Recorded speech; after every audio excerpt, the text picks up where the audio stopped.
దేశంలో ఒక్కసారిగా బంగారం ధర రికార్డ్ స్థాయికి చేరింది. ఈ నెల మొదట్లో కాస్త తగ్గినట్లే కనిపించినా ఇప్పుడు మాత్రం ఆకాశమే హద్దుగా దూసుకెళ్తోంది.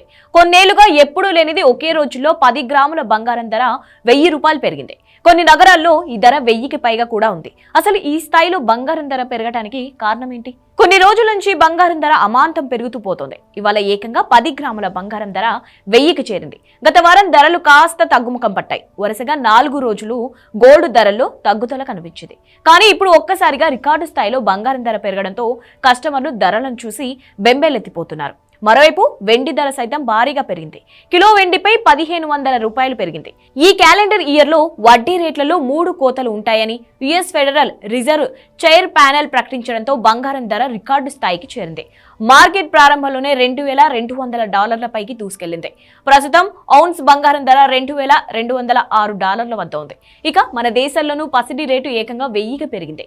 22 క్యారెట్ల ఆర్నమెంట్ బంగారం ధర 10 గ్రాములు 1000కి చేరింది. ఇక 24 క్యారెట్ల ధర 1090గా ఉంది. వెండి రేటు కూడా క్రమంగా పెరుగుతోంది. ప్రస్తుతం వెండి రేటు కిలోపై 1500 పెరిగింది. తెలంగాణలో కూడా ఇవే రేట్లు కనిపిస్తున్నాయి. ప్రస్తుతం హైదరాబాద్ లో 10 గ్రాముల 22 క్యారెట్ల బంగారం ధర 61,800 ఉంది. ఇక 24 క్యారెట్ల బంగారం ధర 67,420కి చేరింది. కిలో వెండి ధర 81,500గా ఉంది. తెలంగాణతో కంపేర్ చేస్తే ఏపీలో ఆర్నమెంట్ బంగారం ధర కాస్త తక్కువగా ఉంది. ప్రస్తుతం విజయవాడలో 10 గ్రాములు 22 క్యారెట్ల ఆర్నమెంట్ బంగారం ధర 60,800గా ఉంది. ఇది మినహాయిస్తే 2 రాష్ట్రాల్లో బంగారం వెండి ధరలు సమానంగా కొనసాగుతున్నాయి.